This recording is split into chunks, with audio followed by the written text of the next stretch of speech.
వేడెక్కాక నూనె వేసాను. మంచిగా నూనె వేడెక్కిన తర్వాత శనగపప్పు,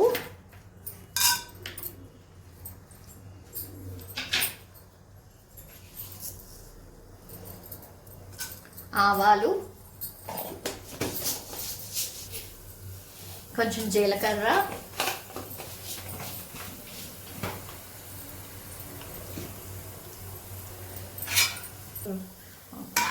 శనగపప్పు అవి పోపు వేగుతున్నది అమ్మ. పోపు వేగిన తర్వాత కొంచెం ఇందులో ఉల్లిపాయలు, పచ్చిమిరపకాయలు, ఈ కరివేపాకు వేసి వేయించుకోవాలి. ఇవి వేగాలి.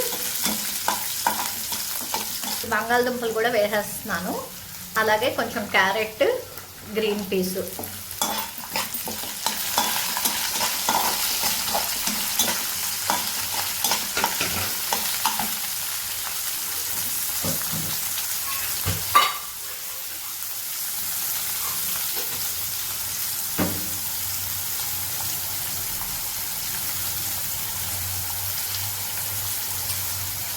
జీడిపప్పులు కూడా వేసుకుంటున్నాను.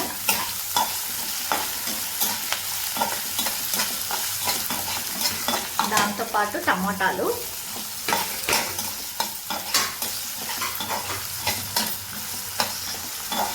ఇవి వేగుతుండగానే అందులో కొంచెం పసుపు వేసుకోవాలి.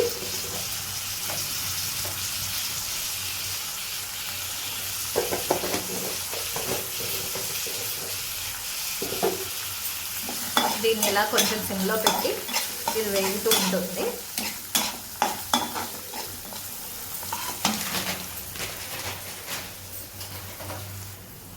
ఘాటుకలు శుభ్రంగా కడిగేసి పెట్టుకున్నాను. ఇందులో డస్ట్ అది ఉంటుంది కదా అంతా, అందుకని శుభ్రంగా 1-3 సార్లు కడుక్కొని పెట్టుకోవాలి. దాన్ని ఇలా కడిగేసి వేసుకుంటే బాగుంటుంది.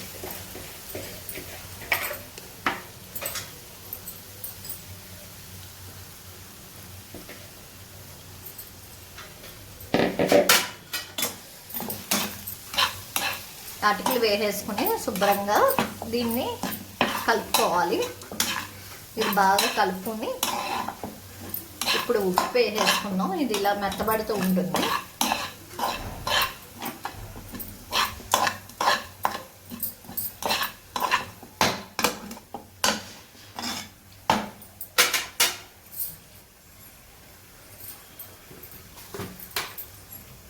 పోహాకు సరిపడా ఉప్పు వేసేస్తున్నాను నేను.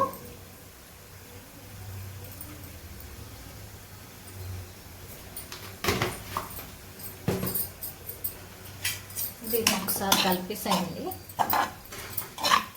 అటుకులు సరిగ్గా కడుక్కుని వేసుకోకపోతే కనుక మనం చేసుకునే ముందర దాన్ని కడిగి పక్కన పెట్టేసుకోవాలి. అప్పుడు మీకు మెత్తగా ఉంటుంది. లేదంటే కనుక మీకు గట్టిగా దీనిలా వస్తాయి, బాగుండదు. ముందుగానే కడిగేసి మనం ఇది ప్రిపేర్ చేసే ముందర స్టార్ట్ చేసేటప్పుడే అటుకుల్ని శుభ్రంగా కడిగేసి దాన్ని పక్కన పెట్టుకొని అప్పుడు ఈ స్టవ్ మీద మనం మూకుడు పెట్టుకొని మన ప్రిపరేషన్ స్టార్ట్ చేయాలి. నిమ్మకాయ పిండేసుకున్నాము. 1.5 ఒక చెక్కని ఇంకొంచెం వేసుకుంటే సరిపోతుంది. ఇది ఎక్కువైపోతుంది, చాలు. ఇది ఇప్పుడు శుభ్రంగా కలిపేద్దాం. నిమ్మకాయ పిండిన తర్వాత ఎక్కువ సెట్ స్టవ్ మీద ఉంచకూడదు, చేదు వచ్చేస్తుంది. వేసేసి నిమ్మకాయ వేసి కలిపేసుకున్న తర్వాత స్టవ్ పెట్టేది. అయితే poha ready. Poha ready friends. 5 మినిట్స్లో పోహాను తయారు చేసుకోవచ్చు. ఇది డైటింగ్లో ఉన్నవాళ్ళు ఎవరైనా కూడా తినచ్చు. దీంట్లో ఐరన్ కంటెంట్ ఎక్కువ ఉంటుంది.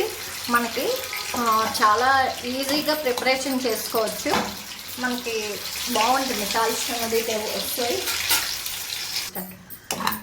ఇది బ్రేక్ఫాస్ట్ కింద మార్నింగ్ 5 మినిట్స్లో ఫాస్ట్గా ఆఫీసులకు వెళ్ళిపోయే వాళ్ళు గట్రా ఈజీగా చేసుకోవచ్చు. ఈవినింగ్ పిల్లలు ఆకలన్నా కూడా మనం ఫాస్ట్గా ప్రిపరేషన్ చేసుకోవచ్చు. ఇది ఈజీ టు డైట్ అన్నమాట. ఇది బాగుంటుంది. ఒకసారి ట్రై చేయండి. ట్రై చేసి టేస్ట్ ఎలా ఉన్నదో తిని చూసి చెప్పండి. Please subscribe.